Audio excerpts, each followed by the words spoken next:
is. It's quite difficult to do that with your mouth, isn't it? Yeah. It is. Actually, that's not bad. It's not bad, actually, yeah. It's quite fun to do, too. Actually, I take that back, yeah. Yeah.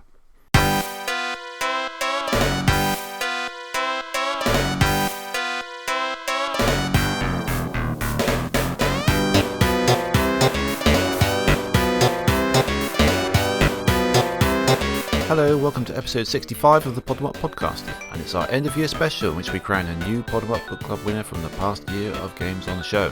But to kick us off, here's some broadly festive music from the game we'll also be talking about later on, the wonderful NiGHTS into Dreams on the Sega Saturn.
Hello, welcome to episode 65 of the podemup podcast. My name is Ollie, and there's Tibbs over there somewhere, I see. Alright. Yeah, there he is.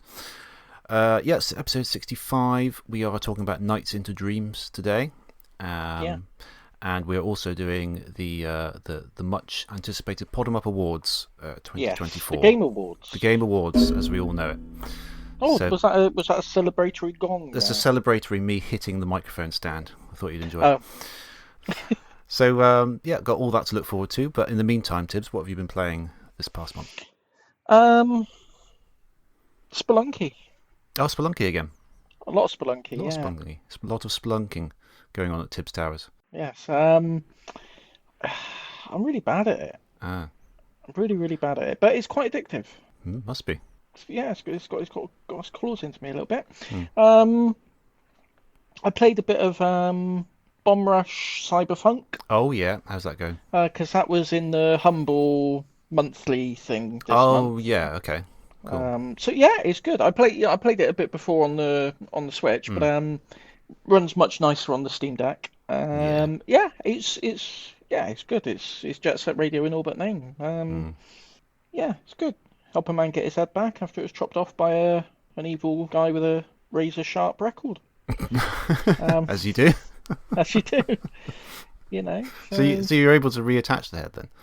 Well, presumably, I think they say that if he's gone, but basically the idea is if he's gone to all the effort to be chopping up people's heads, he's probably got a way to keep them alive somewhere. So they're just gambling on that. Really. Right, that's quite a gamble. It is a gamble, but I mean, you know. Might as well try. I can say, what else have you got to lose at that point? Yeah, already lost your head. Yeah. I'm a bit confused as to whether the person you play, whether you're just like a robot head controlling an organic body, or whether it's somehow a transfer of consciousness. I'm not really sure. I'm not sure it matters, to be honest. It's just an excuse to get you out there, spray painting things and skating about. Mm-hmm. You awesome. know, so Yeah, I'm all right with that. Yeah. How would you say that game controls compared to like Jet Set Radio? Is it an improvement? Is it I would because Jet say Set Radio is quite floaty, isn't it? it's still got that floatiness about it. Okay. I haven't played Jet Set Radio recently enough that I would be able to give you a direct comparison. Yeah. I would say this one is handled slightly better. Mm. Gut, my gut reaction to that would be that it handles slightly better, but it is still very, very floaty, and when you grind onto something, you sort of magnetically click to what you're grinding on. It's got that kind of, I don't want to say jank because it's not Yeah. really jank, but Yeah. it's that kind of very video gamey feel. It's not like weighty like a say Tony Hawk's game or something like that, where Mm. it's all feels like very moon gravity almost. Yeah. Sure. I was just wondering if they were if they were really sticking to the Jet Set Radio feel, or if they were just more sort of visually inspired by it, but then going their own way with the No, physics. it's very very in line with Jet Set Radio. It Mm. doesn't Okay. it's no big departure from it. Yeah. Yeah, it's very very similar. Okay. Cool. I'm just gonna take a little slurp of coffee. Of There we course. go. Okay. We'll all sit here and listen to that. Thank you. Other reason being that I was actually late because we were going to start recording at Well, 9:30. you're only a couple of minutes late, weren't you? A couple of minutes late, but I'll tell you why. Yeah. Kettle broke, didn't it? Kettle broke. Oh Kettle no. broke. Uh, Keeps tripping the breakers. Turns all the electricity off in the flat. Oh, I used to have an extension lead that did that just randomly, Yeah. and it took months and months before we figured out what it was, because the electrics would just randomly go off, and I worked out it was like an old extension lead that was doing it, Yeah. So I've been boiling water on the hob like a I'm on caveman. yeah, like some BBC experiment where they make you live in with old-fashioned technology. So I had to quickly boil that up as quick as I could before the show. So that's Ah, why. fair enough. Yeah. Mm. Yeah, but yeah. So yeah, that's basically all. I think that's all I've been playing recently. It's been a bit busy with work and stuff, so I haven't really Yeah. had much time to plow into something new. But I've got that urge to get my teeth into a new game, if you know what I mean. I want Yeah. something that's really gonna. Something meaty Yeah, to grip you. Yeah. yeah. Haven't found it yet. Okay, we'll keep looking and let us know. I will. Okay. What So about you? I've mostly been playing Shadow Generation still. Oh, cool. Yeah. So I almost never 100% complete games, and I don't know if I'll 100% complete this, but it seems quite doable, like just all the collectibles and stuff. So I've mostly been doing that. So in every level and every mini level, there are like 3 hidden coins. I've got every single one of those. In the white space world, you use those coins to unlock 96 chests that are hidden away somewhere. So I've found all those, unlocked them, and they give you like a piece of concept art or music. I've even found all 80 little nuts and bolts that are hidden around the white space world as well, which you give to Orbot and Qbot to build their little rocket ship, which wasn't really worth the effort, to be honest. You just get one piece of music for it. So, but they're there, they're hanging around, so I thought I'll go and get them. Only things left to do really are there's hard mode bosses, and there's hard mini levels as well, and there's like hard white space challenges as well. So I'm having a little bit of a break from it now, but I might go back to those and see if I can have a crack at them. Then of course there's all the S ranks and all the levels as well, but I haven't. I don't think I'll do those. They're quite challenging, some of those. Yeah. But yeah, I love it. It's a great game. Because I was thinking I hardly ever pick a game of the year most years, because I play like 2 new games at the most of the time. But I've actually picked up a few new indies this year that was that I was looking forward to, but they ended up being like too frustrating or just didn't grip me in some way. So I think Shadow Generations is my game of the year, to be honest. Right. It's like Sonic X Shadow Generations. Yeah. So yeah, it's very very good. Yeah. Otherwise, I've been playing a little bit of Victory Heat Rally. Do you remember that game? Yeah. Oh yeah, I got that. Yeah. Oh, you got it as well, have you? Yeah. It's good. Yeah, it's good. I would say I haven't played much more than what I played in the demo, which we played last year or the year Last before? year, I think. Yeah. Yeah. So what I remember that demo being quite challenging in a satisfying way. What I've played of the game so far, I think they've tweaked it a bit, so it's a lot easier now. Those same levels, I swear, were a lot harder in the demo. Yeah. So I'm guessing they've balanced it so the harder stuff comes later. But I don't know. I'll keep progressing with it. I'm sure it'll get more interesting. But it's just kind of a bit too easy so far. I'm just kind of winning everything quite easily. Yeah. So that was a little bit disappointing. But it's nice. It's very bright, very vibrant, great music. It's really cool. Yeah, the whole art design of it, the interface and everything, all the menus is beautiful. But Yeah. yeah, I do think as you go up the tournaments and the championships and things, it will increase in difficulty. Oh, I'm sure it will. Yeah. So Yeah. yeah, Just but yeah, haven't got great far great enough. little game. Yes, it's lovely. I've been playing a little game called Monomals, which is I think it's a Switch exclusive. Have you heard of this? I've never heard of this. No, it's a quite a small, fairly unknown game. It's like a platformer, an underwater platformer. Actually, another example of the underwater platformer we were talking about earlier in the level in the year. But you play. I think you play as a different character in each world technically, but you're basically the end of a fishing line. So he drops the line, and you play as like the hook, I suppose, and you can swim around much like Knight's gameplay, actually, funny enough, which we'll talk about later. Just swim around like 360 degree, go wherever you want in the water. It's quite just a really nice like 2D. I think it's 3D graphics, but it's basically a 2D platformer. Yeah, it's good. It's got this. It's also got this music maker mode with it. It's all very music themed. So each level you do, you're hunting like a character or a thing, and when you get that thing, it unlocks a new type of music that you can mess around with in the music maker, like bass drum or a certain melody or whatever. I haven't quite got around to playing with the music maker yet, but I thought it was quite a nice idea, Yeah, really. that's Kind quite of cool. nice merger. I've always quite liked the idea of having a game where you can make music. I've never actually done them, but seems quite cool.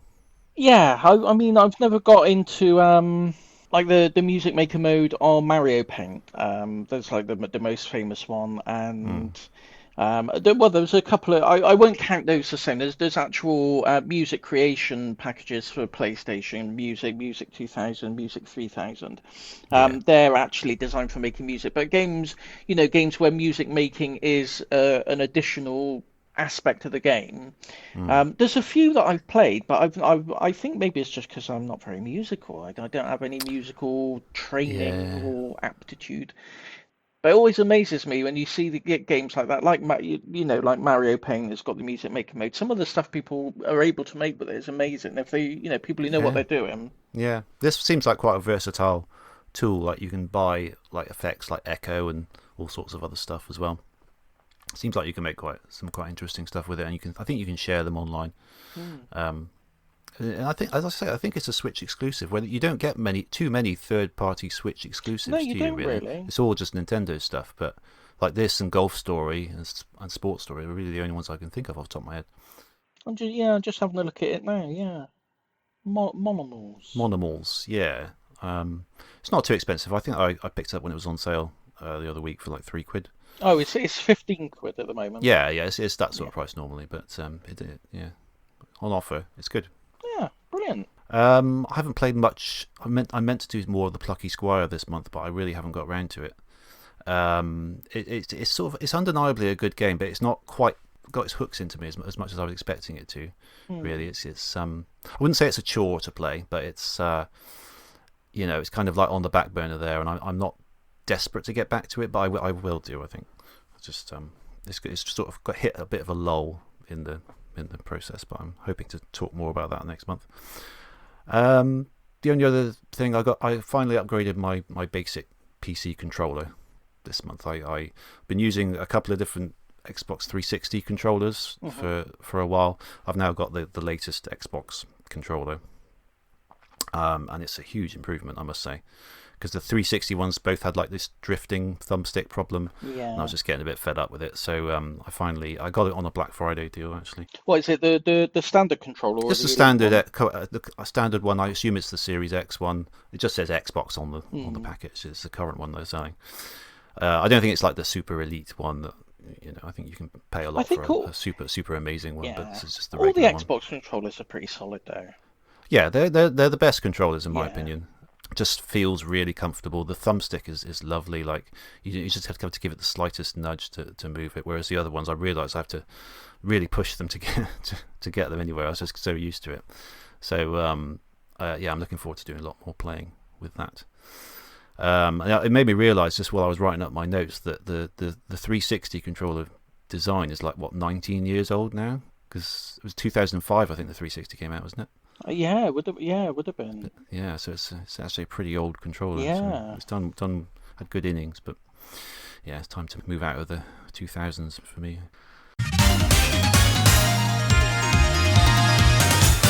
News. Any news we'll talk about? I suppose there was the other Game Awards. the other Game Awards. The other thing, I don't really have much to say about that, to be honest. I don't know about you. I gotta be honest, I don't either really. It was nice. Astrobot won. It was good. Yeah, it was good to see Astrobot won things. Yeah, well, that's really good because it gets recognition for being awesome. So that's good. Yeah, I find it hard to get excited about the Game Awards. To be honest. Oh, me too. I didn't sit and watch it. I just picked up the news the next day. I might have missed something like fantastic because of this, but I didn't watch it because I had to work the next day, so I think I caught a bit of the pre-show, and then I was like, it's coming up to like 1 a.m. I got to go to bed, so I left it. And the next day, everyone's like, "Oh, that new Naughty Dog game looks amazing! A new game by Naughty Dog. Oh, it looks so good! It looks amazing! It's going to be phenomenal." So I thought, okay, fine, I'll check it out. If it's good, then I might. I'll put on a recording of the stream that someone's put on YouTube, and I'll watch the whole thing. I watched this supposed new Naughty Dog thing. It's just a cutscene. There's no gameplay. There's nothing. Yeah. It's like, how am I going to get excited about that? What is it? Yeah. It's nothing. It's a cutscene.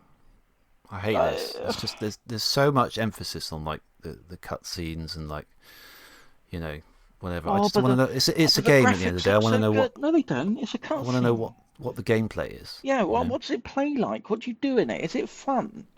It's the same when they put out like an advert for the latest Call of Duty or whatever, and it's all just cutscene.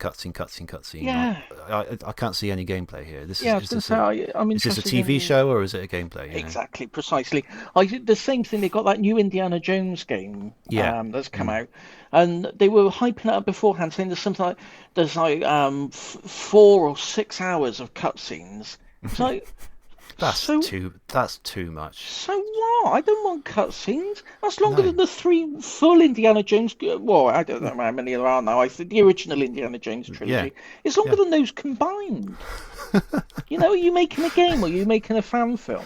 Yeah, I mean 6 hours for cutscenes. That's not a selling point to me. No, it's not. It might have been when I was 12. To buy it. I might have found that really good to like, it's just like a film that you can play. But I've got a job now and I've got things to do. I ain't got time for 6 hours of bloody cutscenes. Yeah, 6 hours of gameplay can be a bit of a push sometimes for me. Yeah.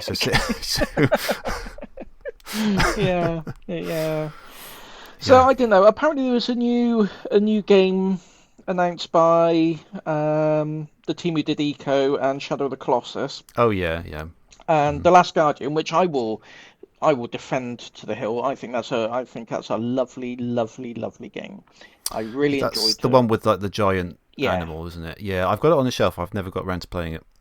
Oh really? I'll have to get around to it sometime. Yeah.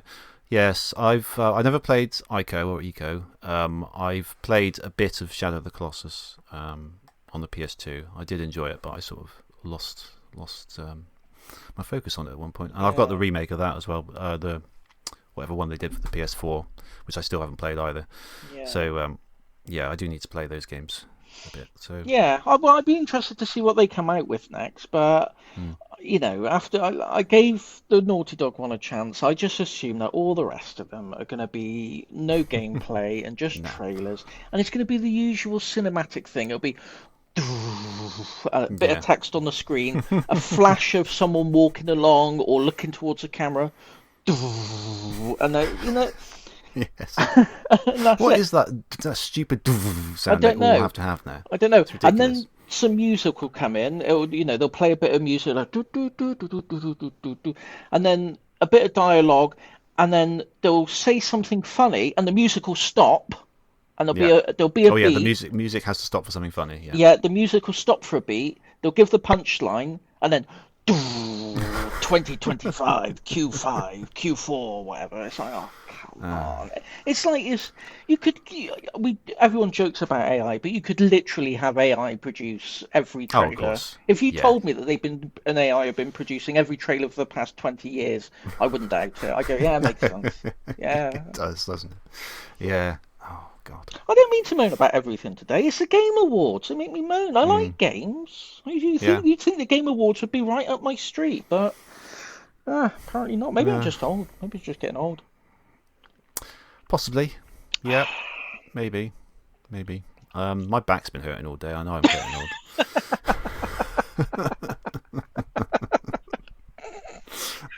Seriously, I've been like easing myself out of the sofa and think, oh my God, am I like 80 already? What's going on?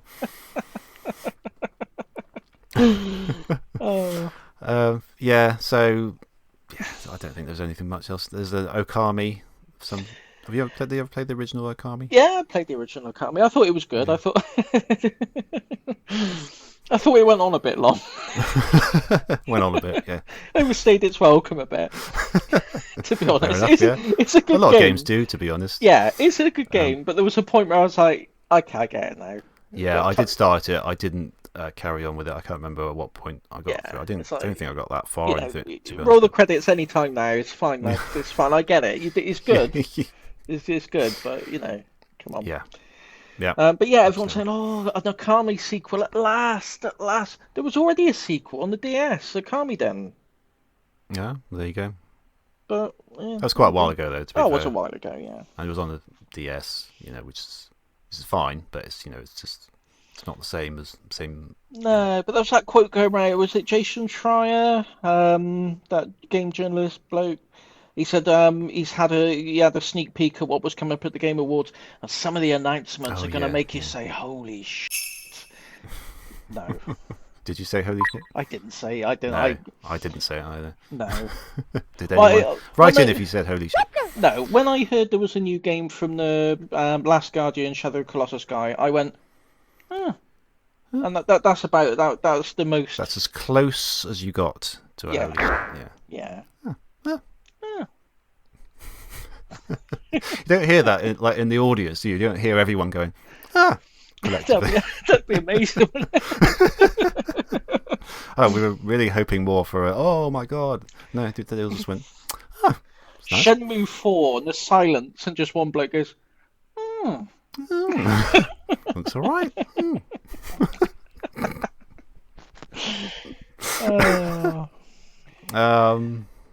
I don't have any other news. Do you have any other news? I don't know. I don't think so. Things are winding down for the end of the year, aren't they? Everyone's been on wind down for a while now. So. I don't think that the December edition of Podemup has ever got a lot of news in, really, has it? No, not beyond really. The Game Awards. No. Okay, well, I don't have an incoming indie, so we've got to crack straight on with the book club, I think, haven't we? Are we doing book club then Game Awards, or Game Awards then We book are doing club? well because NiGHTS will be included in the Game Awards. It makes sense to talk about it first, I think. It does, yeah. It does, of course. And 2 points to the game that we haven't discussed yet, but we're going to talk about later. Yeah, so we'll talk about NiGHTS in a minute. Okay. The Video Game Book Club.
Welcome back to Pod 'em Up, episode 65. We are talking about Nights into Dreams. This was developed by Sonic Team and published by Sega. It was released for the Sega Saturn in July 1996 in Japan, with US and European launches in August and September respectively.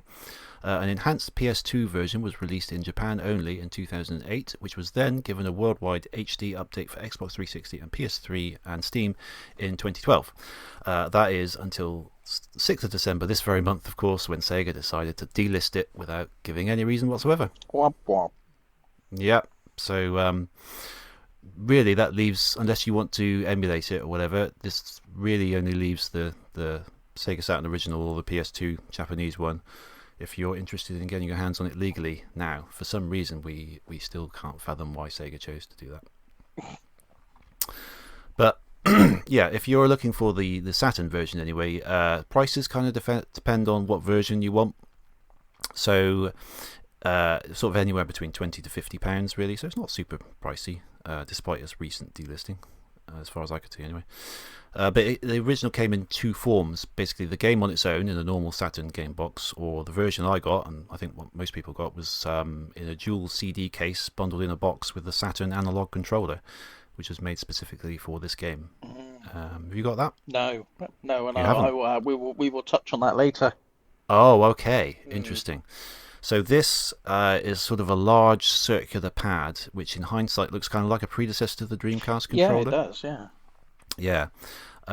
So it's got an analog stick on the top left, which is very important for playing Nights, really. You can play it without it, with the D-pad, but it's designed much like when we talked about Ape Escape earlier on. I think that had to use the DualShock, didn't it? Yeah. But this is almost the equivalent in the Saturn library. This you didn't have to use it, but it makes a lot of difference. So you've been playing with the D-pad, have you? Well, I downloaded it stupidly. I feel a bit stupid for doing it because it's playing exactly into their hands, exactly what they wanted me to do. But I bought the Sega games that were going to be delisted. Okay. Before they were delisted, and I thought, wow, okay, well, Nights into Dreams is among them. I'll have a go on the old Steam Deck with it. That'd be lovely. No, it doesn't run on Steam Deck. I couldn't get it to run on the Steam Deck at all. No. So I thought, oh great, here disaster. We go. So the main, I played it on Xbox Live. Right. Okay. The Xbox Live arcade version. Yes, the same version. This is I think it's based on. It's the same version essentially. Exactly the same, I think. Yeah. Yeah. So I played it on the 360 with the nice 360 pad. Worked a treat. Loved it. Yeah. But I wanted to give the original hardware a go. Okay. Yeah. So I thought, well, I played the main one. I've got Nights in. I've got like the big box, the big cardboard box version of Nights. The usual Saturn. The standard Saturn case, version. Yeah. But I've got the Christmas Nights on just like a little cardboard sleeve that came on the front of the magazine. Yeah. So I thought, well, I'll play that on there, but I don't have the analog pad, do I? And it is not a good experience. No.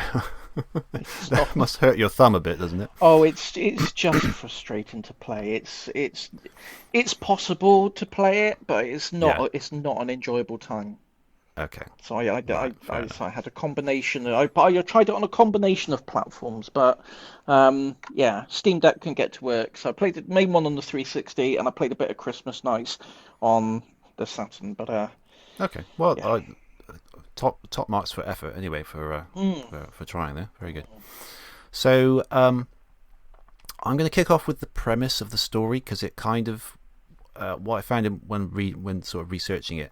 The stuff that happens in the levels kind of makes sense when you understand a bit about the story. So basically, Nights is a flying jester character who lives in Nightopia, the world of dreams, which humans visit when they go to sleep, basically. So it's all takes place in a dream world with crazy stuff happening. So Nights, along with the various bosses in the game, is a nightmare created by Wiseman the Wicked. Wiseman resides in the nightmare world and wishes to rule Nightopia by having his minions steal the dream energy from sleeping visitors, which is represented in the game as colourful orbs called Idea. Idea, I think it is. Idea. Yeah. Oh, Idea. That makes a lot more sense. I'll try and call it Idea. I've always called it Idea, but Idia sounds better. NiGHTS refuses to cooperate, however, so is continuously trapped inside Idia palaces by Wise Man, and can only be freed by sleeping humans who have the rare red Idia of courage. So each level is, you're playing as one of two children, Clarice or Elliot, and they're having nightmares about their own personal issues in real life. Fortunately, they both have that rare red Idia, so when they escape to Nightopia, they're able to free knights and become one with them. So you're playing as Clarice or Elliot, but you sort of become knights. Sort of merge. You're sort of both at the same time. Yeah. You merge. You look like knights, but you sort of merge with. I think knights is supposed to be sort of gender agnostic. Yeah. Isn't it? So it's technically a they, but I think it's supposed to be whichever character is possessing them, really.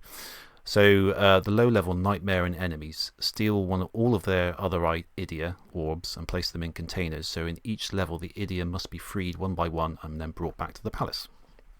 So that's kind of why you do what you do. So basically, the gameplay, this is largely a 2.5D flying game where you play as knights. And it kind of, I always think it kind of plays out like a flying version of Sonic, really. It's got that same element of momentum to it. Yeah, kind of. Which isn't unlikely because it's programmed by Yuji Naka and it's also designed by Naoto Oshima. They're both famous for doing the same thing with Sonic 1. So, and the feeling of flight is probably my favourite thing about the game, really. It just feels so fluid and responsive. Yeah. You know, it's Knights is always described as like balletic, you know, just the way you sort of move they go wherever you're pointing the stick, and then you can sort of swing around and loop the loop, and it's so fluid and nice, and the animation flows with it. Really beautiful. Any of the face buttons you can hold for like a dash move where you go really fast, and you can do loop the loops where you can pick up collectibles and kill enemies that are caught within the loop. You know, it's lovely. It is, yeah. I can't really add anything to that. I think that's the core thing of the game. I think it's the feel of moving around the stages and that feeling of flight. And it's, you know, you don't have, like you said, it's a 2.5D game, really. You don't have the full with a few there's exceptions where but in flying, you're pretty much always restricted to 2 dimensions, really, aren't you? Yeah. Whether it's, sometimes they have sections where the camera swings behind and you can move up and down a bit and you go forward, but generally you're on that 2D plane. Yeah, the levels are all full 3D environments, we should say, but a bit like Klonoa, they kind of, as you move forward, it sort of, the camera turns and wraps around and it goes around in a particular loop around the environment. Yeah. So you don't really have any say in breaking out of that loop, but I think it's the right decision, really, because it just focuses in on the gameplay and makes it a lot more playable and a lot easier to handle. You know, in that time, I'd imagine it. I think initially they tried doing a full 3D flying thing, but it was just too complicated. I think they will. I don't know if it would have been quite as good in full 3D. I think it works to its benefit, you know, having the 2D plane. I think that's what makes it. It really, it just makes keeps it flow the way it does. It makes it flow, keeps it simple, keeps it playable. I'd be interested to see a full 3D version now, actually. Yeah. With the modern controls and graphics and everything. I think it would work quite nicely, but at the time, I think it was the right decision. So each level has 4 loops around it, going in different ways, and they all meet up at the Idia Palace again. So somewhere within the loops, there's an Idia capture, which holds one of these orbs. In order to unlock it, you have to find 20 of these blue chips, and you can go round and round the course over and over again. And each time you go round the course, the chips will respawn. So if you didn't catch them the first time, so you've got to find these blue chips, you've got to take them to the capture, you've got to get the Idia, and then you've got to bring it back to the palace to complete that course. The only restriction really is time. So if you run out of time doing that, you will then resort back to your human form, and that's where you do have full 3D control. So you're the child, and you then have to complete the same objectives, but in sort of quite a bit more of a clunky 3D platforming way. So did you find that happening to you a lot? Yeah, yeah. Mm. I'm not very, again, I'm not very good at it. You get scored on, you get like a rank at the end of each level, don't you? Yeah. Did you ever Hmm. manage to get above sort of D? E. D. D. I didn't when I played it as a kid. I always struggled, and until recently, I did kind of. I still kind of struggled. There's the hidden thing about knights is that okay, you're doing these objectives and you get ranked, and then you go through. That's the basic gameplay. The sort of sub game underneath that is the score attack element to it, and that's kind of the key thing. It's not a time attack; it's a score attack. So it doesn't matter how quick. The key thing is it doesn't matter how quickly you do the level Mm. to get a better rank. That was always my thought. Like, I think, I'm doing this really really quickly. How can yeah, I not be getting? It's not about time. Time doesn't matter. It's about basically once you've got the idiot out of the capture, that you're in bonus time then. So every loop that you get, every little collectible is worth double points. So basically you need to go round and round over and over until that time runs out to collect everything you can, and do it as quickly as possible as well, because there's lots of hoops around the level, and you go through it and it's quite nice. It goes plum plum plum plum plum as you go through, and they're really nice effect. If you do those really quickly, it builds like a combo, like a link thing. So each subsequent one you do is worth more points. So if you can keep doing it without breaking the combo, you'll rack up those scores. mm, And then if you get to the Idia Palace just before the time ends, you'll get more points basically at the end. You'll get a higher rank. So that's kind of the way to play knights that the game doesn't really tell you about. So that's how you do it really. That's kind of the sub game underneath it really. yeah, yeah, that makes sense. Because I think when I went into it, this time as well, and when I played it originally, because I've never scored very highly on that, but I think Mm. it's partly because it's a Sonic Team game, and I knew it was by Sonic Team, and like you say, it's got a kind of Sonic-y feel into it with the loop-de-loops and the speeding around, Yeah, yeah, and I assumed it was all speed based. I assumed it was like Sonic. There was yeah. the focus was going to be on get round as quick as possible rather than sort of going for a score attack. But yeah, Mm. I guess that makes sense. Yeah. Yeah. I mean, I've been doing a lot of sort of reading up on it for this. I learned that method a little while ago, but yeah, it's not obvious. It's something you have to be told because yeah, otherwise you just never sort of really figure it out. Because like a lot of games of this time, the game in general, even for its main objectives, is not very good at telling you what to do. No. So No. I remember as a kid just playing this game and not really understanding about the idiot, even in the idiot capture and getting the blue chips and everything. So you fly around for a bit, you're having a great time, and then suddenly, oh no, I'm a kid again. And then at that point, you do get an arrow pointing to where you need to go. I So I can, think that's how I eventually yeah. figured it out. But in that mode, when you're a kid, you do get a clock that's chasing you around all the time. And if you let that clock capture, that's kind of a representative of you waking up from your dream. So that's where the level ends. That's the only way to sort of fail at the level, really. But yeah, I mean, it's always a game that just the gameplay. I've always really enjoyed it, even Hmm. when I've sort of been failing at it. And I'm fairly good at it now. Like I got all C ranks on all the levels, which you need to do to unlock the last two levels or the last level, but you play it both as each child. And I've got B in some of them as well, but I don't think I've got any A's in this current version on Steam that I'm playing, at least. It is difficult, It is. yeah, Yeah. to get those top ranks, yeah, yeah. I also just love the visuals as well and the music. Like aesthetically, it's an absolutely gorgeous game, Yeah. isn't it? Yeah. Yeah, just like some graphics have really pushed the Saturn, and they're able to get the most out of the console. Design wise, it's very Oshima. It is quite reminiscent of Sonic CD and his other stuff. It's quite a weird, wacky world. There's like islands on the ceiling. And some of the levels have sort of a mix of things, like the Mystic Forest has like random city elements to it, like traffic lights and a little car driving around. So it really sort of pushes that idea that it's all dream world and it's all kind of I was going crazy. to say it's that really surreal Yeah, dream it's very mix surreal of looking. Yeah, yeah, mix of all different things that the kids would have seen in their day-to-day life, all kind of like matched in. Yeah, yeah, I suppose so. Yeah. Well, how do you get on with the bosses? not too bad, not too bad.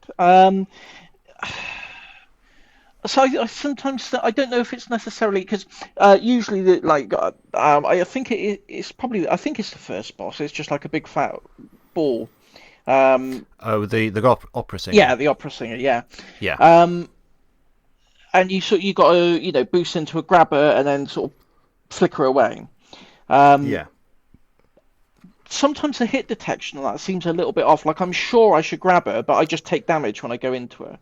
yes. And Some of the bosses are like that. You're yeah, not quite sure what you did wrong. yeah, I definitely found that with the other first boss, which is the sort of the dragon thing dragon. that you Yeah, have to keep dragging and pushing away. Like I kept running into it, I wasn't sure if it was the area or the timing, but sometimes you grab it and you can push it away. Other times you just get hit, and yeah. I'm like, what's the difference between I those two? I still couldn't work that No, I out, to be couldn't honest. work Yeah. that out, and that was a recurrent issue with the bosses I found. But Mm. it's I've not enough. It's not enough to put you off the game. But no, it's quite frustrating when you take damage and you don't know why.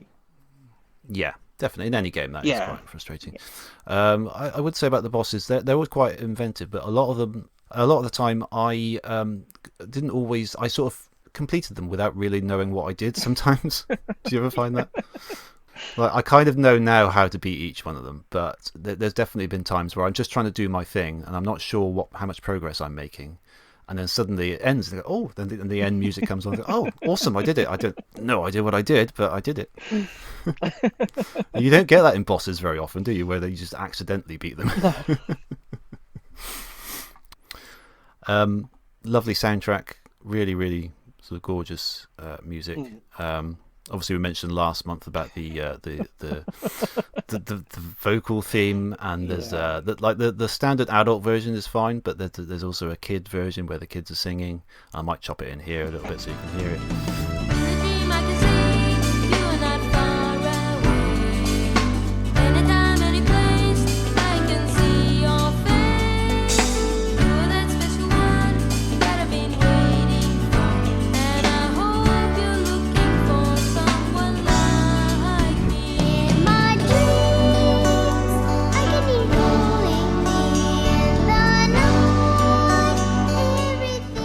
It just sounds really awful. I still in that time and Sonic, Sega did this for quite a long time, where they'd have vocal pieces in games, but they'd always get like Japanese singers to sing it in English, and you can always kind of tell the difference because they always just their accent just sounds a little bit off in places. I just find it weird. Why don't you just get an English singer to do it? It's strange. It is strange. I wonder if it's like they didn't speak English and they just learnt the song phonetically. I think that's what a lot of them Yeah. do. Yeah. Probably explain Yeah. how that if that's the case, you can excuse a lot of some of the awkward soundingness of it. But Yeah, I think so. I think that happens quite a lot. yeah. So there's also the A Life system, which is another sort of under game to it. Do you know much about this? I know it was a precursor to the whole Chow thing Yeah. in Sonic Adventure, wasn't it? Yeah, that's the most famous thing that anyone knows about the A Lives in Knights. But so in every level there are these little sort of flying baby-like creatures called Nightopians, just sort of hanging around, singing, having fun. And the game kind of keeps track of them from one successful playthrough to another. And they can produce eggs, which you can hatch by sort of grabbing onto them and then letting go, and a little Nightopian comes out, or a peon, as they're called sometimes. And you can make them happy by like killing the nightmare and around the level and opening more eggs, apparently. But they can be easy to accidentally attack as well. If you're just blasting around, you can easily just whack into them or catch one in a loop, which kills them apparently, and that makes them sad. And their overall mood actually affects the music in the game. Did you know this? I didn't know that. No. So yeah, I remember discovering this when I was a kid, and I'm used to the music being the same, and suddenly just a little bit of it was very similar but a different melody. And I'm like, hang on, I'm sure the music doesn't do this at this stage. But there are actually 4 different versions of the music for every level they're sort of very similar, but they've got the melodies are different, and there's some slight subtle differences to them. And depending on the sort of severity of the mood that they're experiencing, they'll chop and change different bits of the music as you play, which is a very interesting feature. Yeah. And the music doesn't sound like, say if they're sad, that the music doesn't sound particularly sad. It's just different. So yeah, it's a weird decision, but it's quite very interesting. It's a weird decision, and going back to what you said earlier, it's not explained at all in the game, is it? No. It's all very, the whole NiGHTS thing is very sort of subtle. I don't know how much of it is in the manual. I meant to look at the manual. I got it on the shelf, but I didn't get around to it. But I don't think it'll talk much about it. It's like one of those sort of things you sort of discover when you play it. But there's even more interesting stuff to them. So if you dash into an enemy, sometimes they just sort of, sometimes they'll curl up into a ball and go bouncing around the level. If that ball hits NiGHTS, they will breed together and make a crossbreed called a mepian, which is very similar to when you would give one of those animals to a chow and it would get some of their features like bat wings or whatever. They will get some of the body parts of the nightmare that you give them. And if you get 2 mepians to breed with each other, you get a king peon who has a crown, of course, and he will actually build himself a little castle in the level, which stays there permanently. and he throws rocks at enemies, and yeah, it's just this weird stuff that I didn't even know until I researched it for this episode. Is this real? Yeah, it's real. Look it up. It's weird. But there's lots of like weird little things about it that people have discovered that I had no idea about. He built a little castle. Yeah, like a weird. Doesn't look like a castle. It's just like a weird. Almost look. I saw a picture. It looked like a sort of one of those cat things that people get, like these frameworks that cats jump around in. Sort of different platforms and things. It looked a bit like that, really. But yeah, apparently it's a castle. But it's very strange. I'm having to look this up now. Yeah, look up for King Pian, Pian. Pian, King Pian. There's a Knights Wiki page, one of those those awful fandom websites that crash your computer every time you go on them. My word, I had no idea about this. Yeah, I didn't either. I knew you could get them to do some weird stuff, and it was obviously it was a predecessor to Sonic Adventures Chow, so there's and the Chow as well. There's lots of stuff you could do with those, and there's all sorts of different breeds you could get. So I knew that there might be some stuff like this in this game, but I didn't know what it was exactly. Oh, look at him! He's got little rosy red cheeks. Yeah, it's quite cute, isn't he? Oh, look at him! And there's his little castle. Oh. I know. I kind of want to get one now. Yeah, he goes chucking rocks. In the updated version, which you can't get anymore. It has Christmas nights in it to some extent, which we'll talk about in a second. But when you complete Christmas nights, you also get I think you get a mode that keeps track of all the NiGHTS in all the levels, so it tells you which ones you have. I think their mood and stuff like that. And apparently, I've according to the Steam achievements, I have created a mepian by mistake, definitely. But it says that you get an achievement for creating one. I have created one somewhere in the game, but I don't know where it is. So I need to finish off Christmas nights to unlock that mode to see if he's still there, if he's died or anything. But yeah, I might play around with that a little bit and see if I can make a king peon. Yeah. Seems like quite an accidental thing, though. Like I don't know how you can knock one into a NiGHTS. I was going to say, it seems like it would be I mean, the game controls well, but I mean, it's not an accurate, but it's not a precision game, is it? I think it'd be very hard to do something like that on purpose. Also, one of the things I found playing it is like the camera zoomed quite closely on sometimes. So when you're going quite fast, it is difficult to see where you're going. So to aim a nightmare and at a NiGHTS would be very difficult even with that camera zoomed in as well. So anyway, should we move on to Christmas nights? Talk a little bit about Christmas nights. So this might be one of the best demos of any game ever. Yes, I think in terms of like features and everything. So this was a demo disc that was given away with certain bundles and magazine subscriptions worldwide. So I got it in Christmas '97. Sega Saturn magazine had it as a demo disc, which is how I managed to get hold of it at the time. I don't have the sleeve for it. I don't know what happened to that, but I've got the disc. I've just put it in a regular case. If your Saturn clock is set to any month outside of winter, you'll just get a straight one level demo. That's normal, but if it's set during December, you get Christmas Nights, which is a snowy version of the Spring Valley level and boss. And on Christmas Eve, you get the amazing Jingle Bells music to go with it as well, which is always a favourite for me.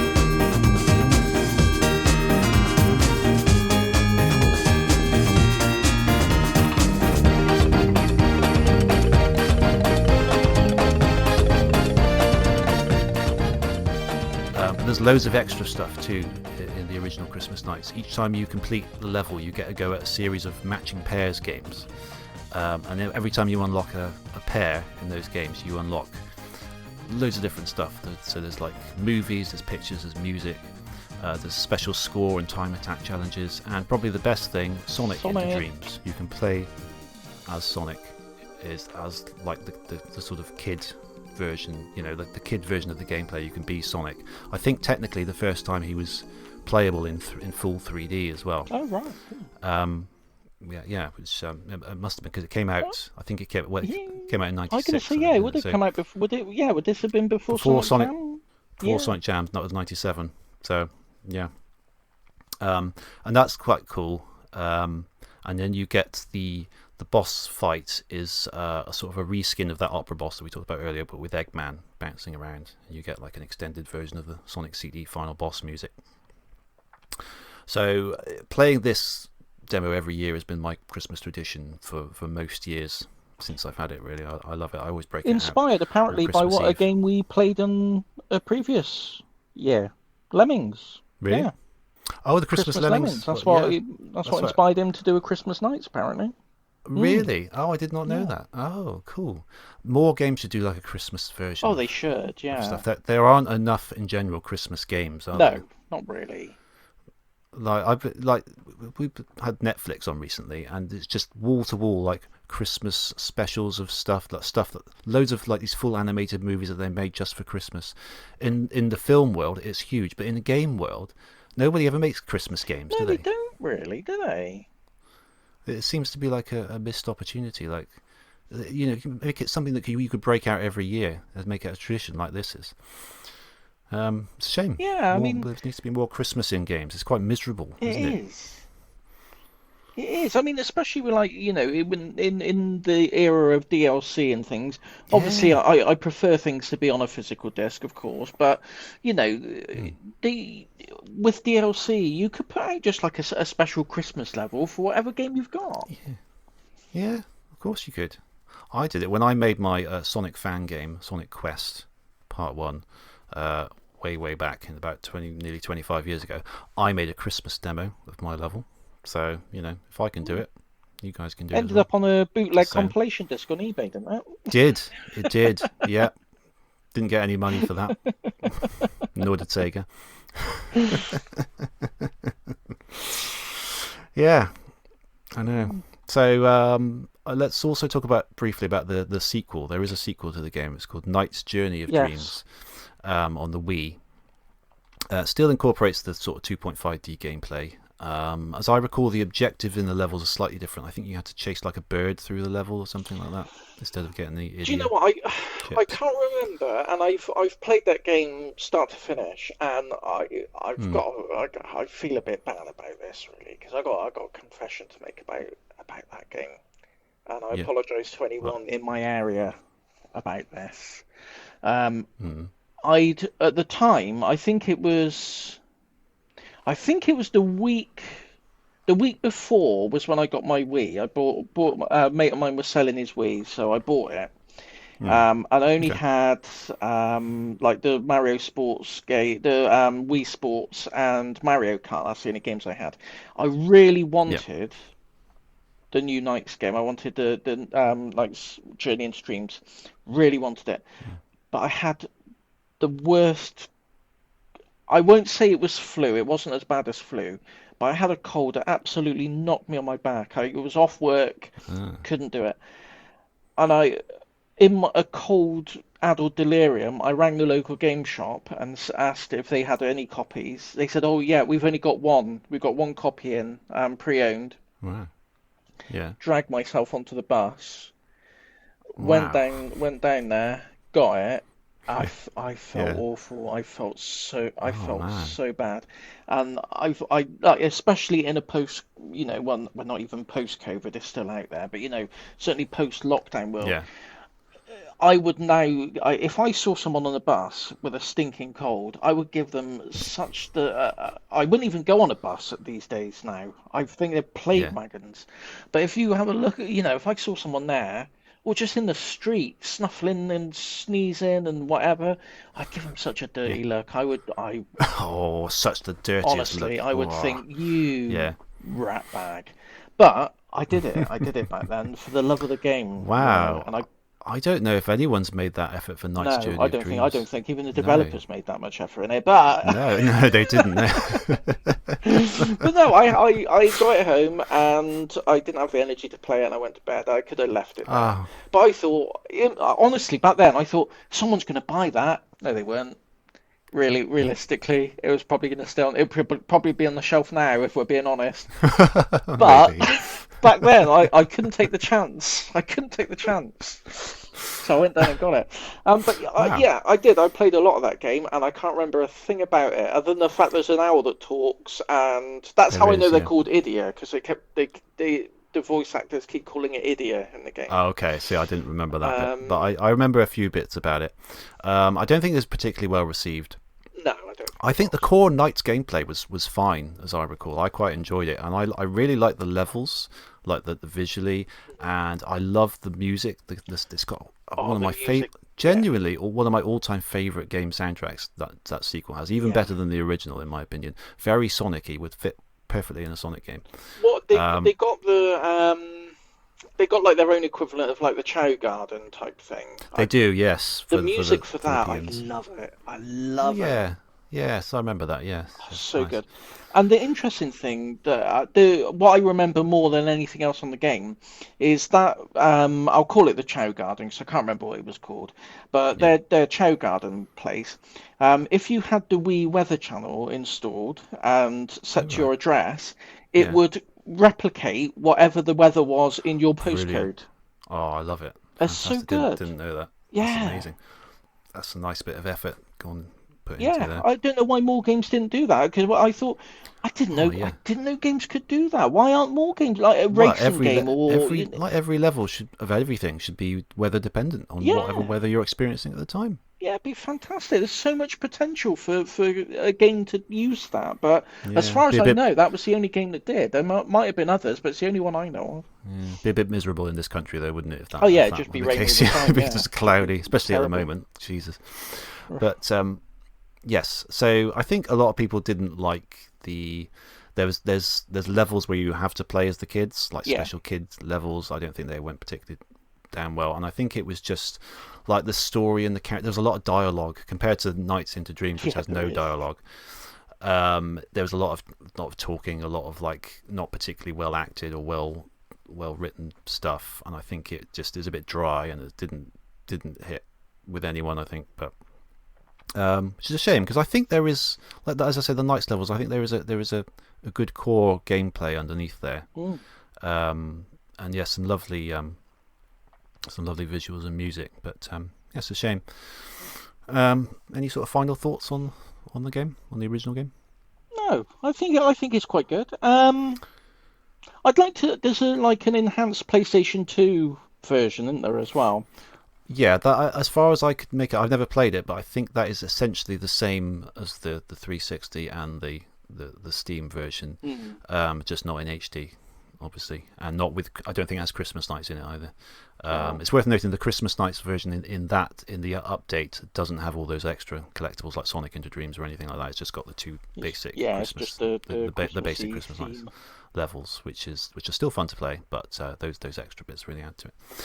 But yeah, I think this Nights is it's very Sega in the sense that at a time when they arguably should have been focusing on getting a proper Sonic game on the Saturn to help shift some units, they said, no, do you know what? I think instead we're going to make this game about a flying jester in a dream world with some kids with emotional problems in it.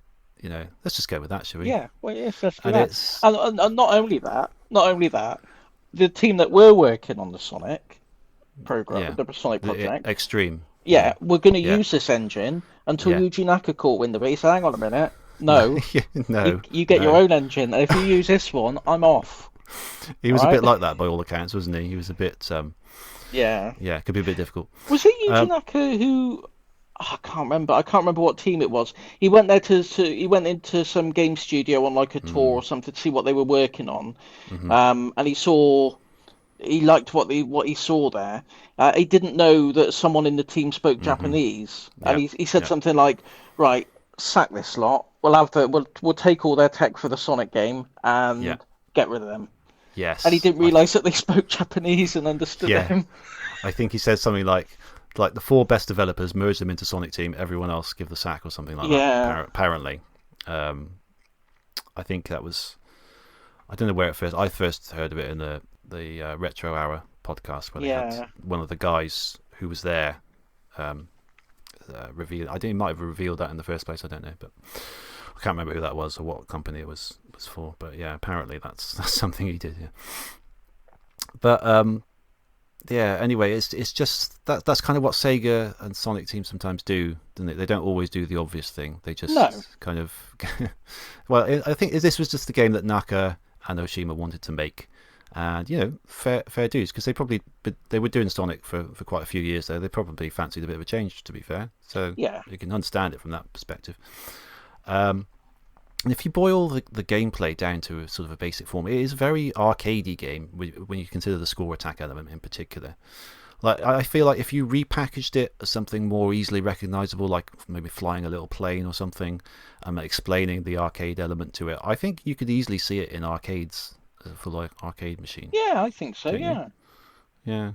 And very in keeping with the other games on the Saturn in that sense, because a lot of them were arcade ports, and they didn't necessarily have loads and loads of content. Like this by the way only has like 6 levels plus the last one. There's not loads and loads of stuff in the game in terms of like level content. You could breeze if you were good at it. You could breeze through it pretty quickly. But it's the depth that you can't see initially, but the more you play it, the more you get out of it. A lot of Saturn games are like that. I've always thought it's a bit. There's a difference there between Sega and Nintendo. Like Nintendo will always try and do like a game that has a lot of content. Will keep you going for a lot of hours, but when you finish it, you don't necessarily feel like you want to go back to it, or if you do, you have to sort of invest and start again. Whereas with Sega games like this, you can pick up and play for 10 minutes and then put it down. You might not touch it again for a little while, but you can keep coming back to it over the years, and it's still fresh and still fun. And I think that Nights screams that. Yeah, I'd agree with that. Yeah.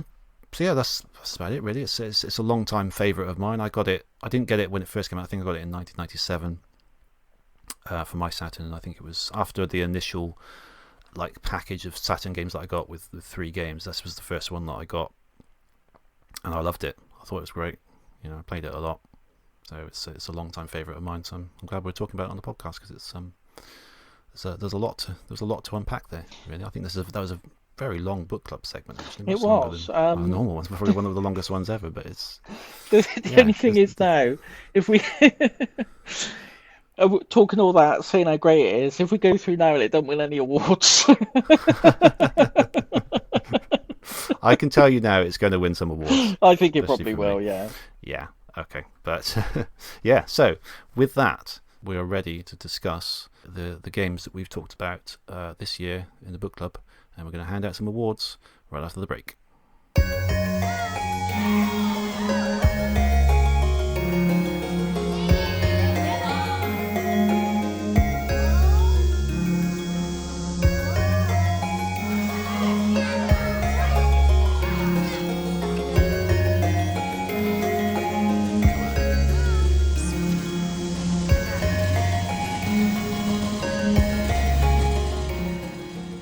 Something I meant to bring up in the recording but forgot is about this piece of music. Actually, this is for the character select screen. Now, if you're anything like my wife, you'll have had the movie Home Alone on a lot recently in the run-up to Christmas. Weirdly, the kids' voices you're hearing right now in this music are clips, for some reason, taken directly from this movie. Here's a comparison. This is the bit where Kevin wakes up and wanders around looking for his family. Take a listen, you'll see.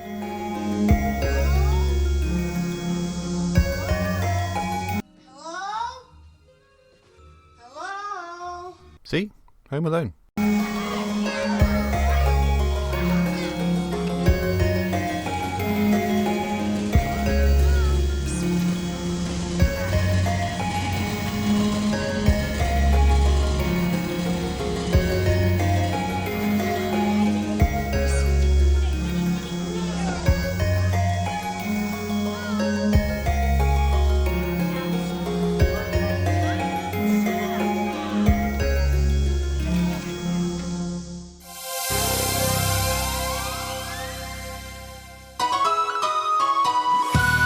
The Podemup Awards!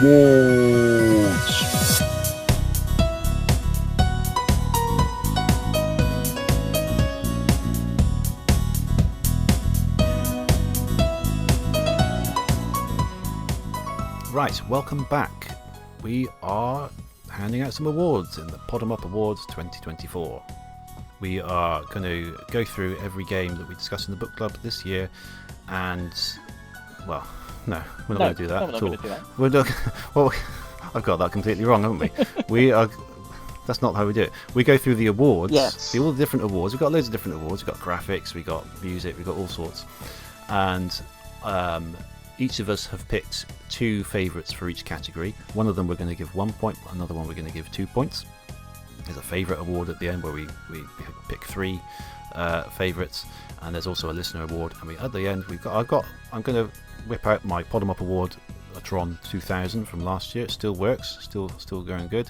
So there's no more sort of scribbling down notes and getting it all wrong like I did in previous years. It should be just a click of a button and it'll tally up all the points for us. So the games we are talking about this year are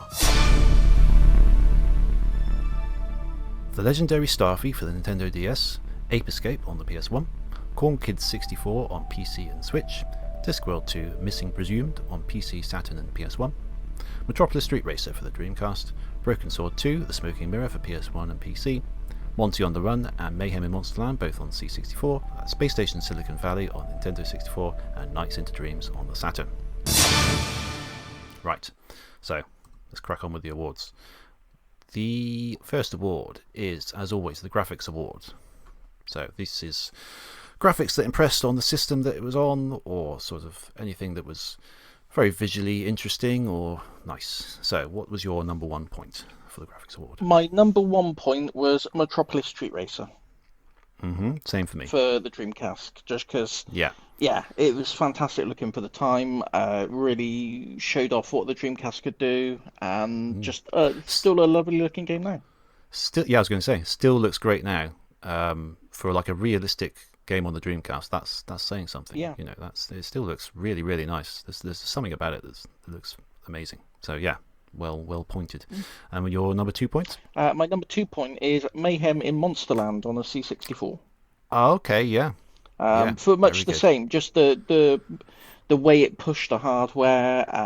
It really just, for the hardware it was on, it's probably as good as a game can possibly look on that hardware. Mayhem in Monsterland. Yeah, the smooth scrolling as well helped a lot as well, didn't it? Yeah, incredible efforts. I've gone for Discworld 2. Oh yeah, that's a good choice. I thought I just really it's lovely artwork, lovely like environments, lovely character animations, beautiful game. Yeah. So I've chosen that one. Right, so Music Award next. Your number 1 point for Music Award. Number 1 point for Music Award goes to Nights into Dreams. Okay. Yep. Very good. Because I think it's just lovely. Yep. And good lovely music. Soundtrack, as we discussed earlier. Yeah. Yep. So you're number 2. Number 2. No. I've got this the wrong way round. Okay. All right. No. So I put Nights for number 2 points. Yeah. Yeah, Knights gets the most points. Yeah, Okay, yeah, right. yeah. So 1 point goes to. Ape Escape. Okay, yeah, yes. I like the soundtrack to Ape Escape. Yeah, Yeah, yeah. Ape Escape. yes, Ape Escape's good. Knights is better. yes. Mm. So that Ape Escape had a very sort of drum and bass, very of the Yeah, time soundtrack, didn't it? yeah, Yeah, yeah. So it's quite cool. Yeah, yeah. I think very nice. it's that the music on the first level,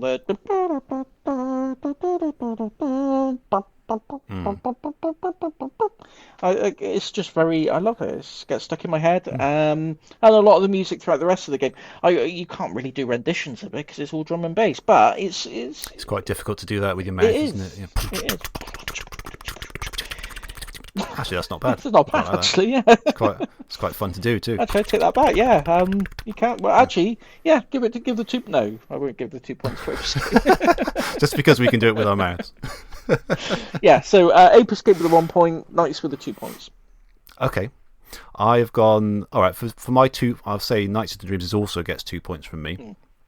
So 1 point I decided to give to Monty on the Run, Oh, purely yes. just for that one amazing piece of music. I was going to say, do you know what? I did think that, but I thought it's just the one piece of music, and I don't know. Yeah. Can I give the award just on the basis of one bit of music? Well, I was thinking that too. I was weighing it up between that and Metropolis Street Racer, just almost the opposite reason, just because Richard Jakes did so well with coming up with all those different types of music just by himself, Yeah. like that sounded like real like songs. But in the end, I went for Monty on the Run just because it was just a really good piece of It is music. it is. It's just a Stone Cold classic. It's yeah, it's just fantastic. So I gave it a point for that. Yeah, it's great. So level design award. What did you get for level design? 1 point. I don't know. I don't really know if you're gonna agree with this one, really, but I gave the 1 point to Corn Kid 64. No, I agree with it completely. In fact, I've done exactly the same thing. I've given a point to Corn Kid Oh, 64 as cool. well. Yeah. Any reason? Um, I just enjoyed it. It's just a very old school. I can imagine it being on an N64. It's got that. Yeah. It's just got that old school 3D platforming style. I like um, the way you can interact with the levels with the bit I talked about in where you jam your little head into the thing and spin it around to make the Yeah. things come out. Just all little bits like that. It's just a nice level design game. Yeah, I really like just the general structure of everything. It did remind me of like the Banjo-Kazooie style kind of collectathon thing. It was very authentic to the N64 feeling and how it all sort of interconnected, and you open up one bit and opened up a whole new area in one area. It was really nicely done. And that whole owl world with the autumn, where all the owls are taken over and the pigs missing out on their lasagna festival. It's just just all the elements just came together really, really nicely there. Yeah. So I liked it. It's very good. And 2 points. This is the one you're not going to like. I think. Okay. I 2 points for the level design. I went to Broken Sword 2, The Smoky Mirror. Oh no, I don't. That's fine. Oh. I totally get why. Yeah. Well, I totally get why you would pick Yeah. that because Yeah, it's a favourite for yours. Isn't yeah, it's a favourite. I like the puzzles. I like how they're. I wouldn't go as far as to say they're all logical, but they're all doable, and all the pieces sort of mesh and interact in a really satisfying way when you get into the flow of it and you know what you're doing and it all starts to click. Yeah. I think it's just tremendous level design. I really enjoyed it. Yeah. Fair enough. Yeah, it's a favourite of yours, so I wouldn't expect anything less. I've given my 2 points to Space Station Silicon Valley. Oh yeah, fair enough. I just loved how each level was set up like a sort of a puzzle. So you would possess one animal in order to do something, like turn on a switch. Then you realise you have to possess a different animal to even get another animal to then go and do something else, which unlocks something else. And it was just the process of piecing all these things together and just figuring it out, like the sequence of things you need to do. I really enjoyed that aspect of the game more than almost anything, I think. So I gave the level design award to that. Okay. So the character award is an award that we give to a particular character within one of the games, and obviously that game then gets the points. So what was your 1 point for? What character got 1 point for you? The 1 point character, legendary Starfy. Oh yeah, yeah. He's nice, He's isn't just he? nice. Nice little star. Yeah. Yeah, I think when you left him alone, he got into a little sleeping bag, didn't he? yeah, Was that him? yeah, Yeah, yeah. yeah. Just nice. He was by far the best character in that whole game. Didn't think much of the others, to be honest, but I liked I him. liked him. He was cute. Yeah. Yeah, lovely little fella. Okay, 2 points. Um, What are you laughing at now? there's 2 points for the character. I'm going to give to the the dock worker in Broken Sword 2. Oh yeah. He's not even a playable character, He was quite no. but he's I get he's that. he's just very funny. Mm. Yeah, he just makes me laugh. Just thinking about his dialogue and the interactions with him makes me laugh. So, I think it's the first time I've given an award to a non-playable character. But there we go. Yeah, no, fair enough. Sometimes you just find a random character in a game that is it's just brilliant. Yeah. So yeah, no, he was fun. I liked him. He went on, like sort of little tangents and stuff, didn't he? Like, Yes. yeah, very good. So my 1 point goes to Civ or CV or Cive in Corn Kids 64. Oh Who's the yeah. main character? I just quite liked his sort of general aloof attitude to everything, really, and it's just sort of he's in this weird world, and he doesn't really know what's going on. But I just like that he's like, oh no, I've got this crazy. Was it the taco dream again or something? Just Yes. Yeah. just really sort of he's a great little character. He's visually he just looks perfect for that sort of game. Yeah. Little goat, isn't he? Little goat kid. Yeah. Little goat man. Yeah. My number 2 points was Rincewind from Discworld 2. Oh yeah. Yeah, Yeah. just That's a good choice. similarly, just a character that just is constantly frustrated with everyone he talks to and everything he does. And of course, wonderful voice work by Eric Idle does a lot of the heavy lifting, I think. Just some brilliant lines of dialogue and some great work from him. So my 2 points was Rincewind. So Yeah. Good one. yeah, so our next award is the Charm Award. Any game that charmed us. 1 point for you is The 1 point for me, I'm going to give again, legendary Starfy. oh yeah. Just because he's just little Starfy. Yeah, just charming graphics and everything, charming animations. Just very Yeah. very charming little platformer, wasn't it? Yeah. Lovely. Yeah, it's a good one. Okay, so Legendary Starfield for point 1. 2 points goes to. Mayhem in Monsterland. Oh yeah, okay. Yeah. That's pretty charming, isn't it? Charming little He's pretty character, charming. like sort of Sonic-like, isn't he? Yeah. Yeah, he's legally distinct from Sonic, but he's He's cute. little yellow guy with like Triceratops in the or whatever he Yeah, was. yeah, I think so. Anyway. Yeah. I like that the sort of dinosaur wizard guy that you keep going back to make the world nice. Yeah, it's a good, charming game as well. Yeah, charming platform. Charming game. I've gone for 2 completely different games. I've gone point number 1 for Monty on the Run. I thought that was the sort of the whole. I just love the whole like premise of it. Him just escaping like the from the miners' strike, the whole miners' strike thing. I just thought that was wonderfully quaint. Very British. Yeah, very British, and the whole like style to it. You got those coffee cups chasing you and everything. It's just very charming how they just chucked in like, yeah, that'll do. Chuck it in. Doesn't make sense, but who cares? Yeah, it's fine. Yeah, I found that very charming. 2 points goes to Space Station Silicon Valley. Yeah, I really like the humour in the game. I just, a lot of the animals were quite charming. There was just a lot of the sound effects and things, and the music, and just everything about it was just quite charmingly sort of British and quaint and that sort of thing. So yeah. Yeah. Innovation is our next award. Mm-hmm.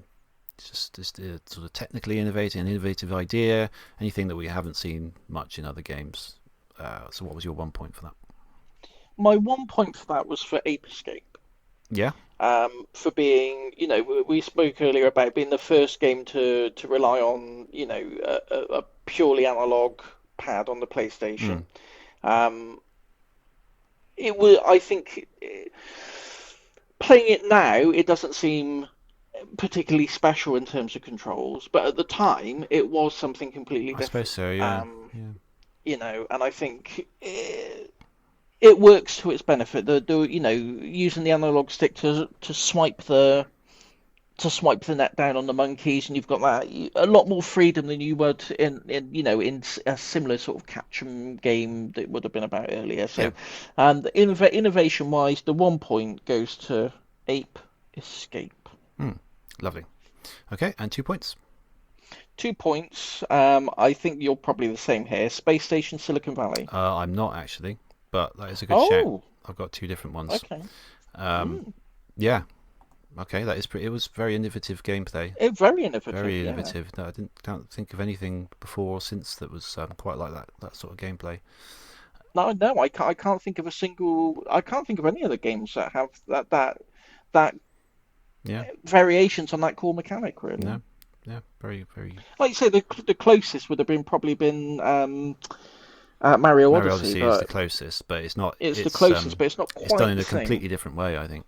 Yeah. Yeah, good shout.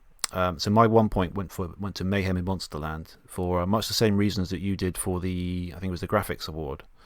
Oh, But yeah. I've chosen to do it for innovation from a technical perspective, like what the things they must have had to do to get the Commodore 64 to do any of that it must be mind-boggling to Yeah, anyone it's else. When you incredible. compare it to, I know it was a lot earlier, but when you compare it to Monty on the Run, which all due respect to it, but it is quite basic in terms of Yeah, it's hard to believe they're running on the same system. yeah, I couldn't. Other than the visuals, which obviously limited by that color palette, I would have sworn it was on 2 vastly different machines. Yeah. I was amazed by this really smooth gameplay, just the physics and everything. I just couldn't believe it. I didn't know much about the C64 particularly before we played those games, but I never would have thought it was capable of something like that ever. So. Yeah, good shout. 2 points for Metropolis Street Racer. I Oh, really yeah. like the kudos system. I thought that was, when you describe it, it kind of seems like a fairly obvious thing. Like, okay, you can change the nature of the challenges, so you can make them a little bit easier, a little bit harder by adjusting. Okay, I've got to overtake 10 cars instead of 15 or whatever. But the way the kudos points added up to everything, and if you went back to try and change it, and you messed up, you'd then get a lower kudos points, which would then go towards your total. So you have to keep doing it again. Like it doesn't keep your best thing; it just keeps your most recent one. And it just the way that it made you get really, really good at those challenges. Like to do the default challenge wasn't enough. You had to push it further and further and see how far you could get it to get the maximum amount of kudos. And just the way it encouraged you to do that and not just be happy with completing the basic challenge, I thought was really innovative, and it really gripped me actually. Yeah. So I gave it 2 points for that. Yeah. So we've got 2 awards left: the listener award and the favourite award. These votes come from Blue Sky. We got nothing from Twitter, but we got a few from Blue Sky. Oh, good. So these games all get the same amount of points basically. So we've got the Legendary Starfy, Nights into Dreams, and Discworld 2. They all get 2 points each. Thank you everyone on Blue Sky who voted. Now the big one, the favourite award. We're now gonna hand out up to 3 points for our favourite game. We've got 1 point, 2 point, and 3 points for our top 3. So what's your 1 point for them? The 1 point I gave to Metropolis Street Racer. Cool. Yeah. Yeah. Anything you want to add to that? Or? It's just good. It's just good. Just a good game. It's just good. I can't add anything to what you just said about it in your section. Fair really. enough. Yeah.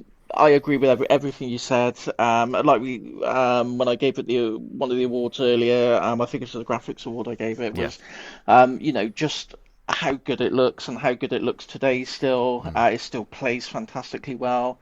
It's still a format of racing game that isn't really done today anymore with a kudo system. Yeah. I can't think of anything doing it now. It's just a great all round. It's just a great all round game. So. Yeah. 1 little point to it. 1 point. 2 points. 2 points. Nights into Dreams. Yeah. Great game. Yeah. Great game for everything that we've discussed in this episode. Yeah. And 3 points. 3 points I'm going to give to, again, Mayhem in Oh Monsterland, wow. because it's Okay. just the most Really, that surprises me. That really it's surprises me. a, it surprised me as well, really. But when I was thinking back on it, You really you enjoyed playing it. know, I really enjoyed playing it. I really enjoyed the admiration more than enjoyment of the technical aspect of it. And I think it was a very different to anything we'd played this year in terms of it excelled in all these different areas, I Yeah, think. And I that's think for fair. that reason, Okay. yeah, I think that's probably the game. It's not necessarily the one that I had the most fun with, but it's the whole package. Okay. It's the fun, the impressive technical aspect of it, Mm. um, Yeah, I mean, you can interpret the everything. favorite award in any way you want, really. You can say whether it's the one you just had most fun with, or just the one that impressed you most from a technical perspective, or just ticking the most boxes. I It's up for think, debate, really. yeah, and I think if I look back at the list now of all the games there, if I was going to sit down after this show and play one of them, I think it would be the one I went back and played. It's the one that would draw me to it to play again Hmm. straight away out of all the ones there. So I think that reassures me that I think I made the right choice for that To be one. So I fair, think that's what I'm. even aside from the technical aspects, I did find the gameplay quite enjoyable. Yeah, Anyway, in its own right, just like just searching around for all those collectibles and the star version. I did enjoy playing it every night when I I, was into I it. mean So it's very simple, yeah, but I mean at the beginning of the show, I mentioned how I poured a few hours, well, quite a few hours, into Spelunky, yeah. Mm, and Spelunky it's just a really simple. mm. It doesn't get more simple than Spelunky, really. You Okay. point A to point B and collect things. This is the thing we talk about all the time. Games do not have to be complicated to be good No, at all. You know, no. you can you can have a really engrossing experience just with some really basic mechanics, and as long as they're good forever, really, aren't they? Yeah. Yeah, that's fair enough. Yeah, I never would have thought that. I thought you'd have put Broken Sword in there just as a I long term time considered it. favourite. Mm. It's an all-time favorite, but I was thinking of it in terms of the show rather Yeah, than like my personal, what my favorite personal game is. Because yeah. otherwise, if I pick a game next year that's a personal favorite, do you know what I mean? I got to It's judge it by. yeah. It's a difficult one where you put it in there because it is an all time favorite, and if you were ranking all these games in terms of your all time favorite games, it would be up there. But It just would in be up terms of there, the but spirit of the show to play new stuff precisely, and things like that. So yeah, that's yeah. okay. Fair enough. Cool. Yeah. So my 1 point went to Corn Kids 64. Hmm. For similar reasons, like I said earlier, I just really enjoyed just exploring those levels. Like the that's also a charming game as well, really in its own way. Um, just like did everything right, and the physics and the controls were really really good as well. Like it played around with some moves and some ways of jumping that you don't really see much in other platforms, but they kind of worked. Yeah. And yeah, it was a good game. Again, another one I enjoyed going back to every night. 2 points from Astropolis Street Racer. That is Hmm. an old favourite of mine. But I when I played it this time, I really got into it. I really wanted to. I thought about it during the day, and I went back to it every evening for a while, and I'll continue to my playthrough. In the months to come. Yeah. Just again, that's the kudos system. I thought it was a great system for it. It was just constantly thinking about my overall score and where I can improve and just get the game getting me to get better at it was was surprisingly engrossing for me Hmm. because I don't normally get that into those sort of realistic driving games. It's an arcadey game, but it is also Yeah. But it's yeah, more on the realistic side than a lot of arcadey games. it's not Outrun, is it? No, so those sort of hard racing games, I don't always go for, but this one grabbed me, so yeah, I went for that for 2 points. 3 points. I've kind of gone the opposite of what we just talked about. I've gone for an old favourite, Nights into Dreams. Oh, okay. Because similarly, I when I was playing it this time, I couldn't put it down. I really I thought you enjoyed. were going to go for Space Station Silicon Valley, to be honest. Yeah, it was definitely up there, but I had to sort of weigh up what I enjoyed playing most. for me this time. I could have gone with what as you've done with the sort of the technically impressive things and what all the boxes it ticked right, but NiGHTS ticks a lot of boxes anyway, and Yeah, that's true.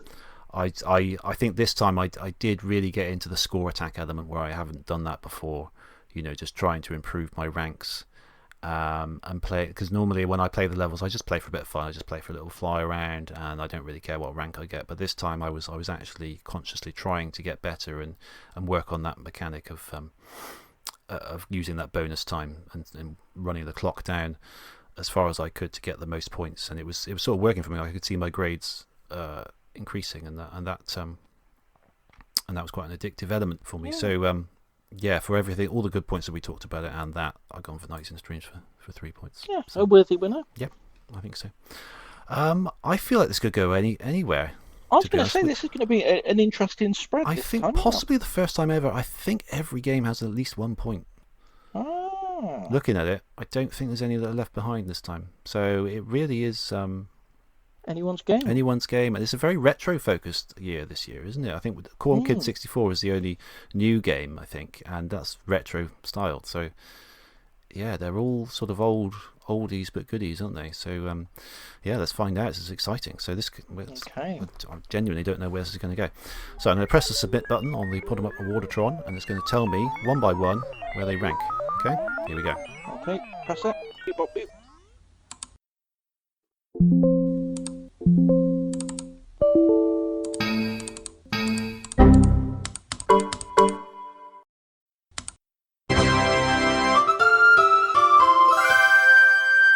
Okay, so in joint 9th place with 2 votes each are Ape Escape and Monty on the Run. So yeah, everyone got a vote. Everyone gets a vote this year. Fantastic. 2 votes, in fact. Next, okay, so we've got 3 in joint position in the next position. So in 6th place, joint 6th place with 4 votes each are the Legendary Starfy, Corn Kid 64 and Broken Sword 2. 6th place. So in 5th place, another joint one. So in two games now with 6 votes. This is weird. In joint 4th place, it's a good thing this does it for me because I would not be able to work all this on my own. I'd definitely mess this up. So in joint 4th place with 6 votes each are Discworld 2, Missing Presumed, and Space Station Silicon Valley. So now we're down to the top 3, I think, already. Okay, so let's see if there's... Okay, so in 3rd place, and it is just 1 game, 7 votes, Metropolis Street Racer. Oh. So that leaves Mayhem in Monsterland and NiGHTS. Which ones are going to be? In 2nd place, Mayhem in Monsterland, 8 votes. 1st place, NiGHTS Into Dreams with 11 votes. A worthy winner. I think so, yeah. But that was a really interesting one. I really didn't see I thought where that was going to go. that's probably the most. Yeah, that's probably the closest one ever, possibly. closest. Yeah.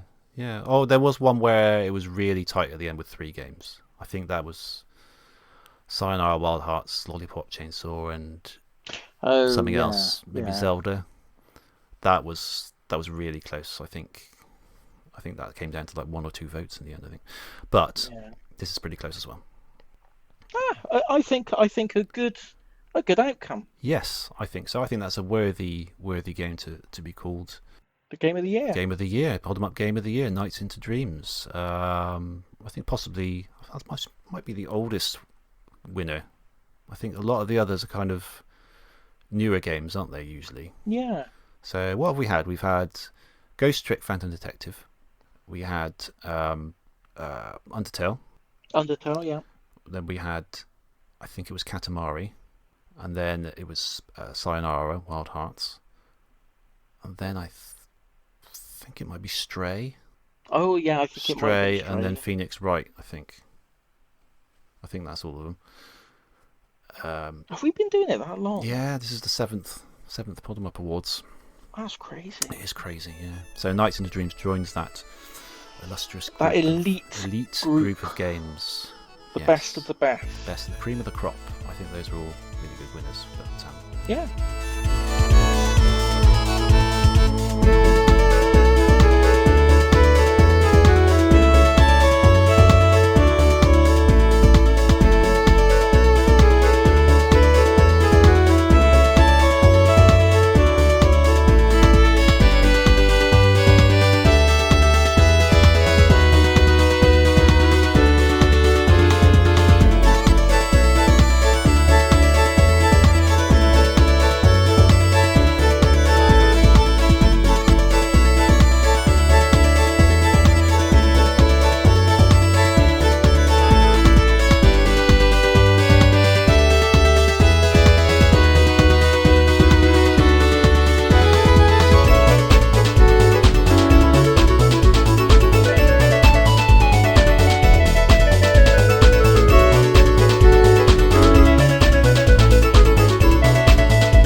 Excellent. Okay. Well, I enjoyed that. That was lovely.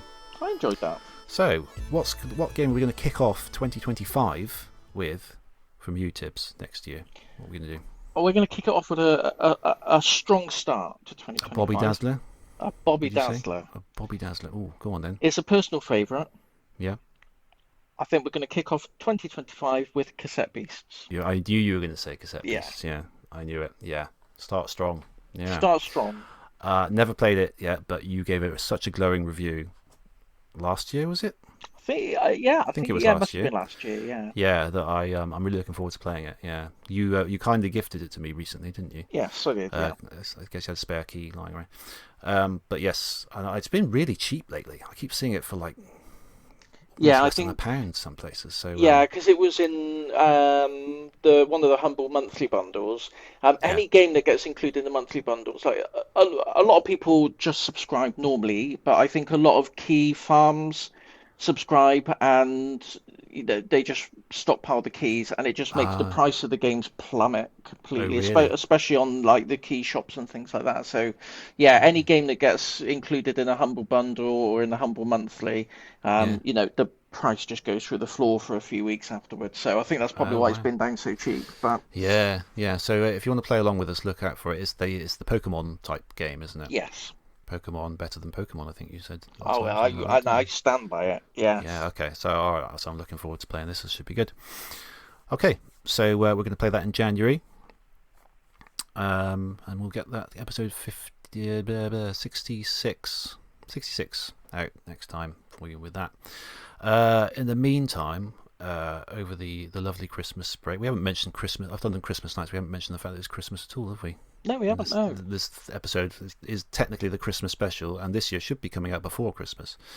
So, but yeah, it's not been very Christmassy, has it really? No, stick some jingle bells or something in the back. I will. I'll whack them in the background right now. So if you want to get in touch with us over the Christmas period, when you've got some time off and you want to write us a little email, we'd love to receive it, genuinely. We really, really like to. So that you could do that at mail@podemup.live. Podemup.live, is that working yet? Oh yeah, it's all working. It's all back, is it? Yeah. Okay, because we had a little bit of a problem with that, didn't we? Yeah, Spotify changed their URL, didn't they? Yeah, it's back now. Awesome. Yeah. Awesome, good work on that. Yeah, so podemup.live is our website where you can see all our past episodes. On Twitter we are at podemup, and we're also on Blue Sky at podemup.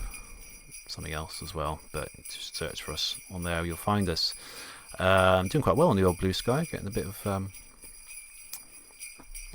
few more followers, but a little bit of traction, some likes and retweets and stuff. Still quite hard to get noticed even on there, but I feel like at least it's showing people our posts as opposed to Twitter, which because we're not subscribed just get lost in the ether and get seen by about 3 people.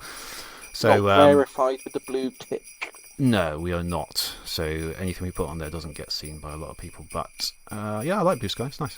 Yeah, it's cool. I think that's it now, isn't it? Yeah, I think that's probably it. It's been a bumper show. It has been a bumper show. I was considering doing some streaming soon because I haven't done streaming on Twitch in a while.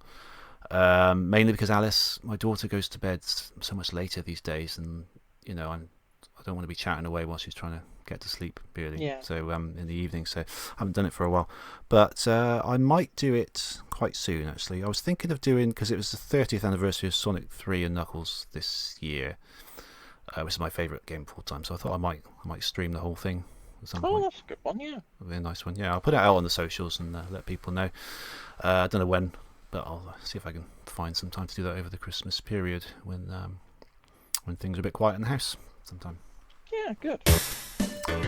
And I can now tell you exactly when I'll be doing that, but you'll have to be quick because it's only a day after this podcast comes out. Sorry about that, but I do have a window of opportunity on the evening of Friday, 20th of December, starting around 6 p.m. GMT. If you want to turn up and have a chat, that would be lovely. I'm also making it a Zone Zero themed event, which is my old Sonic website, so if that means anything to you at all, then you want to come hear me talk about that as well as the game, that would be even lovelier. Come to twitch.tv/podemup on Friday the 20th from 6 p.m. UK time. I'll also put it up on our YouTube channel afterwards if you can't make it. Oh, and if you do join the chat, no Sonic 3 movie spoilers, please. That means you Americans. Okay, so I think that's about it. Anything else you want to say? Oh, I'm a bit tired now. I'm going to have a little nap. Yeah, me too. Well, more than nap, I'm going to go to bed, actually. Yeah, It's I was quite going to late, say, isn't it? yeah. There's not really a nap time, is it? It's not 20 really. past 11 in the evening. Yeah, Something okay. So we're... have a little appetizer before you go to bed, though. Then what, you have a nap before you fall on sleep, do you? I've done that before. I do that sometimes. You have a little nap on the sofa, watching the telly or something, and then you wake up Oh, and you think, yeah. oh, it's time to go to bed. Yeah, I used to do that when I didn't have a child. Yes. And it's quite difficult to do that now because she wakes up early and, it's best to just get off to bed, really. But one day I'll get my freedom back and it'd be nice. Yeah. That's what I keep thinking. 18 years or so, you'll be fine. I'm joking. That is literally what I think a lot.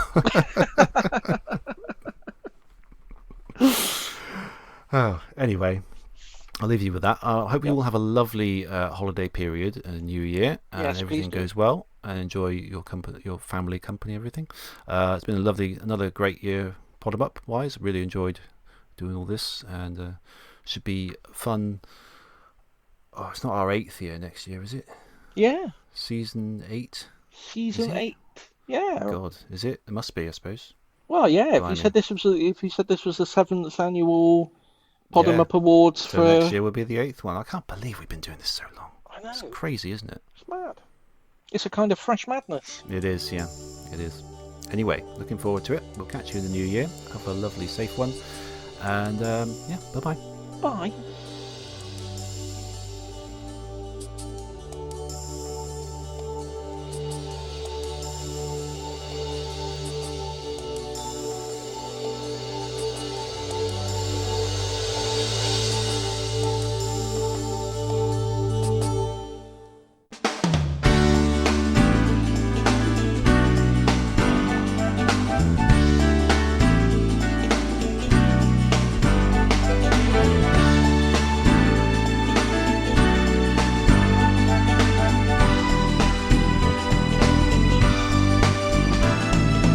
In a dream I can see you're not far away. Anytime, any place, I can see your face. You're that special one that I've been waiting for, and I hope you're looking for someone like me. In my dreams, I can hear you calling me in the night. Everything's so sweet in your eyes. I feel there's so much inside. In the night, dream delight, I want to see you standing there. In the night, dream delight, I found someone who really cares. In the night, dream delight, I want to see you smile again. In the night, dream delight, you're the one I waited for.